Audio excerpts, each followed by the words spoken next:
your installation and performances, you use technologies, light and sound to transform physical spaces in an immersive and ethereal experience.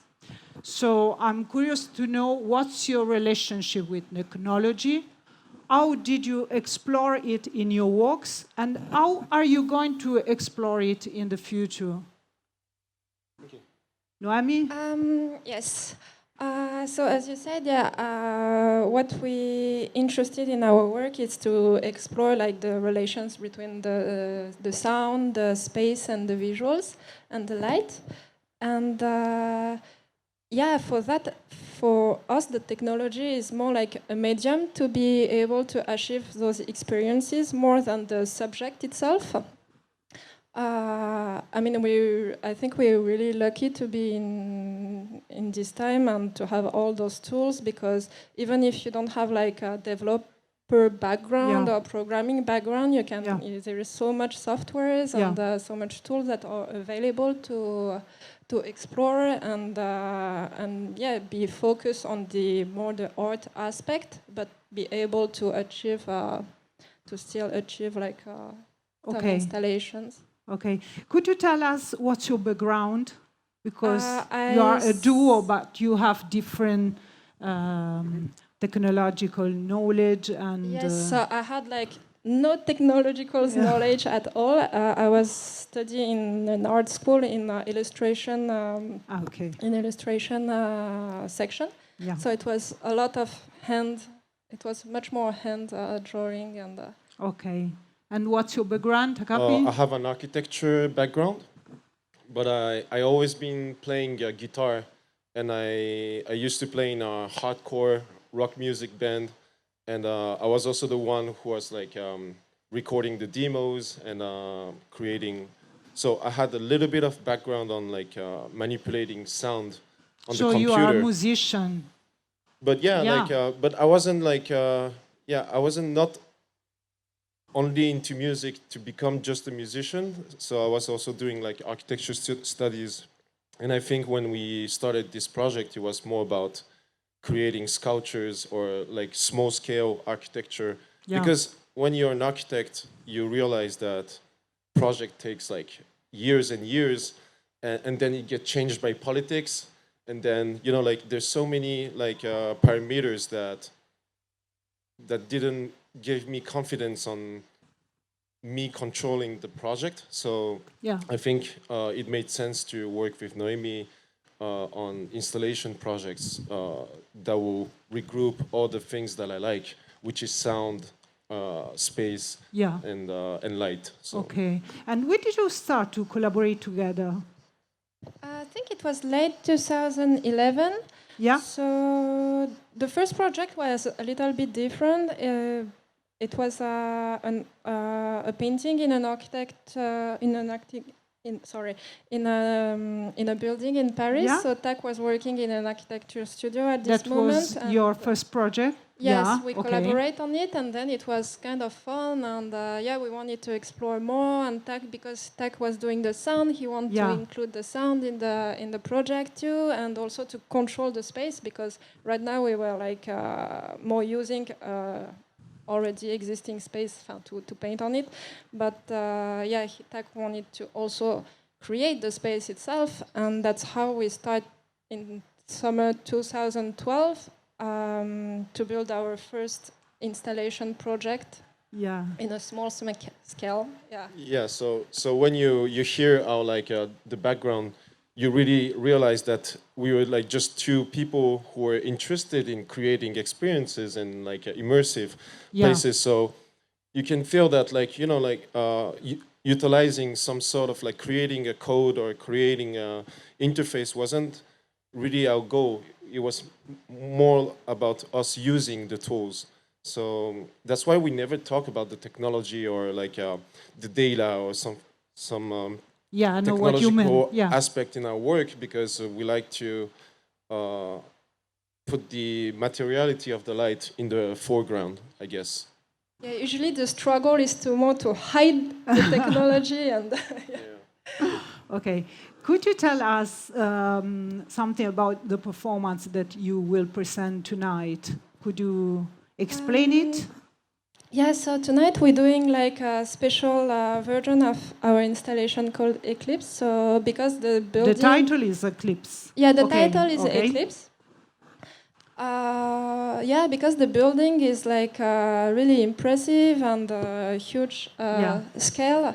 We think it's gonna be a good how do you say support to present our installation. Yeah. Okay. Yeah. So Eclipse is, I think it's one of our latest performances. So usually we have performances that have like huge structures. So we bring a lot of stuff on the stage. But for this one, it's about a performance that uses the context more. So in this time, we have a huge wall from that building, and we're gonna project some light on top of it. And it was also like an installation a performance that was made to be able to tour more like more mainstream places also, because when we get on stage and we create like a huge structure, it takes time, it takes a lot of attention, and but when there's like only one screen and like we can play with the light site specifically, then it gives us like less time to work on it, but at the same time we can show people how our installation feels like through a much more simpler performance. So yeah. Super. Okay. In your installation and performances, you involve the audience in multisensorial and perceptive experiences. And as a matter of fact, my perception is that you would like to transport people to other planets through alien and ancestral experiences. Do you actually do that, or it's just my perception? I mean, it's one difficult question. Yeah, it's a difficult question, but I think what we really interesting when we present a piece is the direct contact with the piece. So we want the audience to don't even have to read something to understand the piece, just be here and watch it and feel it. And I think it's about the emotion that we can create, like an atmosphere. But not only atmosphere. Yeah, to shock, it could be good feelings, but scary feelings too. And I think it's about direct Yeah, I think emotion. I mean, it's a hard question, but I think what we're looking for is, first, like as Noemi said, I never been an art person. You know, like in school, I used to skate, I used to play music, and like going to museum was like not the cool thing, you know? And so when at school, like teachers will bring you to the museum, I was so bored because, oh my gosh, like they don't tell this, they are my students. Sorry, but it's the truth. You know, it's so boring because okay? Because you gotta read a text, you know, and then understand. So basically, the artist is telling you, giving you guidelines on how to, you know, enjoy an artwork. Yeah, I know what you mean. And he's like, and so it's like a lesson. It becomes more like a school thing, you know. And the first time I think I've seen something that was like really like an installation that I didn't know who it was, but it was like lights on an architectural building, and it didn't need any explanation. I felt like in contemplation, you know. So I think that's what we're looking for. It's like people getting it. That's also why we don't even show sometimes in museums. Sometimes it's in places it's a ruin. Sometimes it's a ruin, and so, you know, I want just people to enter this space and really feel personal about the space, how the light moves and, you know, changes the space, because I think light is something we all feel in our daily lives. So when it's like disrupted, it really affects you. So I think it was more about creating the experience than creating art first. You know, that's really important to say, because, you know, when people tell us to create a text about our installation, it's so annoying to us Yeah. because we just want people to enjoy it, you know. Yeah, so, sure. So that's why I think It's very important. Yeah. So yeah, we want people to contemplate it, maybe go to another planet, or you know, Yeah. and also we are also really inspired by, you know, the planets and, you know, the moon, and so, you know, Yeah. there's something in the like unknown, you know, Okay. that we're trying to reach for sure. So Yeah. I think your question is really interesting because it gives a good point on our statement as Yeah. an artist. I love your work. You are fantastic. Okay. What's your favorite work? What's your favorite piece and why? I think it's the worst question. It's really hard, you know, because everything we do is like. What's that? That was like Hoshi. That's a project we did in with Creators Project with Vice, and it was about creating infinite spaces using light. But it's kind of hard to explain. But we're using mirrors that has like 90 degrees angles, and we putting lights on top of it, so it looks like the reflection look like they're square lights.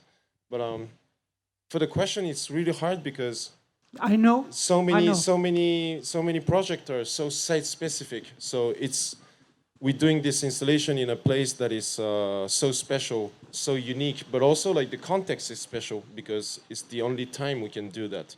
So, you know, we get there, we live in the space for like for a week, and we create the installation, and every project are so unique. So I don't know about you, but yeah, I think it's a really hard question because I like few projects. I mean,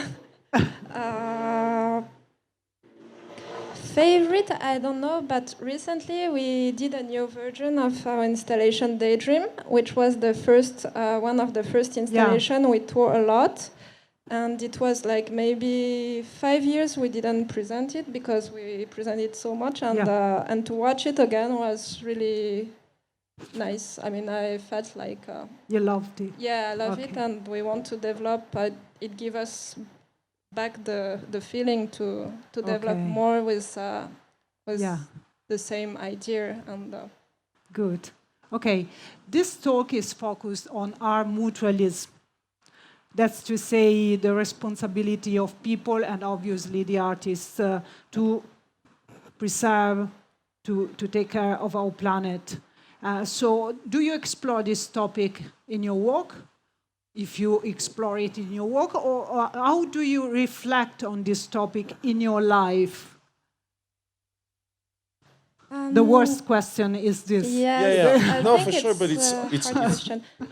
Because we don't have like a theme. I mean, it's we try to have our work really minimalistic and super abstract, so people can also have like their own interpretation. And because we're based on like really direct sensation more than intellectualize what we're doing.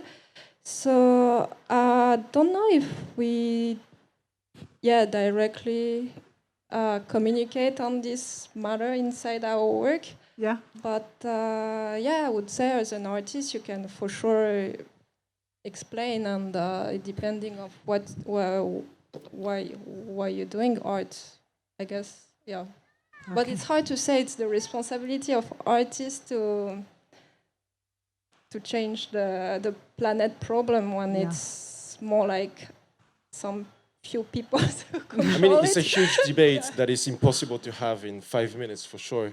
Yeah. But I think, like as artists, just a suggestion. I think we have the responsibility too. You know, like we don't do like site visits for one day just to see us like a site. And now we trying to, you know, like have like more like a remote way to. But those are so small, you know what I mean? When we come to a site-specific installation, instead of bringing our production team, which could be like much more beneficial for us to bring our like a production team, but we don't. We work with local team, and each time we come here, we connect with the local people. And when we think about an installation, we think about how we can use the local companies. So also by us coming there, we also like generating like basically like commissions to like all the companies that work on like things we like. Yeah. But ultimately, you know, like there's this whole, you know, not a trend, but like this, like every artist feeling responsible for the ecology and everything. But I think it's like Corona. Like we all understood during this time that politics have like so much, like they have so much power in our life. So when they're telling you, oh, you should like not use your toilet too many times. You shouldn't like do this, and you see what politics are doing and what the decision are, like the scale of problems they decision, like only one person or two are creating. It's huge. So I think it's more time for us as artists to wake up about like the I guess the monopoly those people have, you know. So it's more about that, I think. Yeah. Okay, thank you. Okay, fantastic. Thank you. Thank you so much. Thank you so much. I'm really, really happy.